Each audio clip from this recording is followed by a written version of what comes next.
time you walk into the room, got me feeling crazy, like my heart boom boom. Any other boy would stare, but me I look away, cause you're making me scared. Trying not to breathe, 1, 2, 3. Assalamualaikum warahmatullahi wabarakatuh. Dengan mengucap puja dan puji syukur atas kehadiran Allah Subhanahu wa taala yang telah memberikan kita nikmat kesehatan dan kesempatan sehingga saya di sini dapat memaparkan materi yang akan saya bawakan. Perkenalkan, nama saya Romawati dengan NIM 90500123010 dari kelas Perbankan Syariah Aceh. Baik, adapun pembahasan kita kali ini yaitu inflasi dan pengangguran dalam ekonomi Islam. Adapun poin yang pertama yaitu definisi inflasi dan pengangguran. Inflasi menurut R.M. Colonel Campbell dan Stanley L. Brew mengemukakan bahwa inflasi merupakan kenaikan harga secara umum dari barang atau komoditas dan jasa selama periode waktu tertentu. Taqiyuddin Ahmad menyatakan bahwa inflasi terjadi ketika harga-harga secara umum mengalami kenaikan yang berlangsung secara terus-menerus. Pada saat itu, persediaan barang dan jasa mengalami kelangkaan, sedangkan konsumen harus mengeluarkan lebih banyak uang sejumlah barang dan jasa yang sama. Menurut Adi Warman Azwar Karim, inflasi Islam tidak berbeda dengan inflasi konvensional. Inflasi mempunyai pengertian yaitu sebagai sebuah gejala kenaikan harga barang yang bersifat umum dan terus-menerus. Pengangguran adalah seseorang yang termasuk dalam penduduk aktif dan ingin mencari pekerjaan, namun belum melakukannya.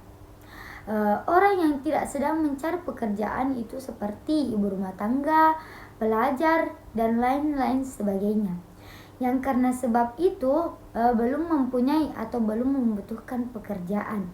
Pengangguran atau tunakarya adalah sebutan bagi orang yang tidak bekerja sama sekali, sedang mencari pekerjaan, bekerja kurang dari 2 hari dalam seminggu, atau sedang berusaha mencari pekerjaan yang layak. Baik, adapun pembahasan kita yang kedua yaitu penyebab dan indikator inflasi. Yang pertama, penyebab inflasi.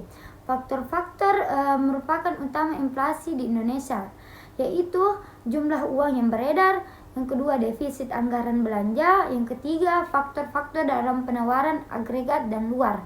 Yang kedua yaitu indikator inflasi. Yang pertama, indeks harga konsumen atau IHK.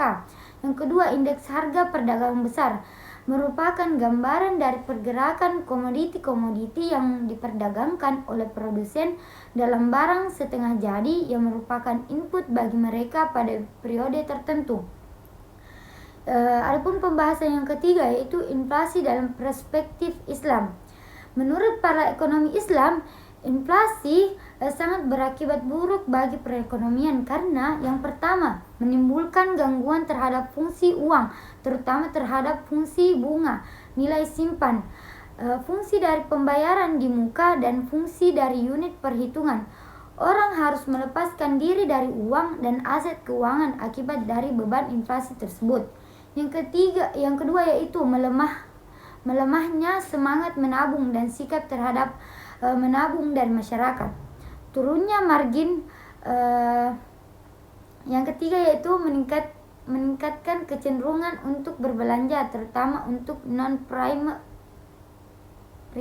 dan barang-barang mewah. Yang keempat yaitu mengarahkan investasi pada hal-hal non-produktif, yaitu penumpukan kekayaan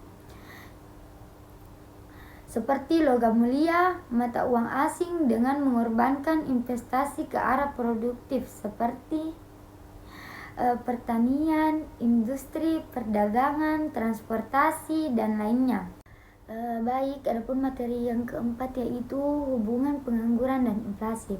Menurut para ekonomi Islam, inflasi sangat berakibat buruk bagi perekonomian karena inflasi dan tingkat pengangguran adalah indikator penting untuk menilai kinerja ekonomi suatu negara. Pada tahun 1958, A.W. Phillips melakukan penelitian mengenai kolerasi antara inflasi dan pengangguran.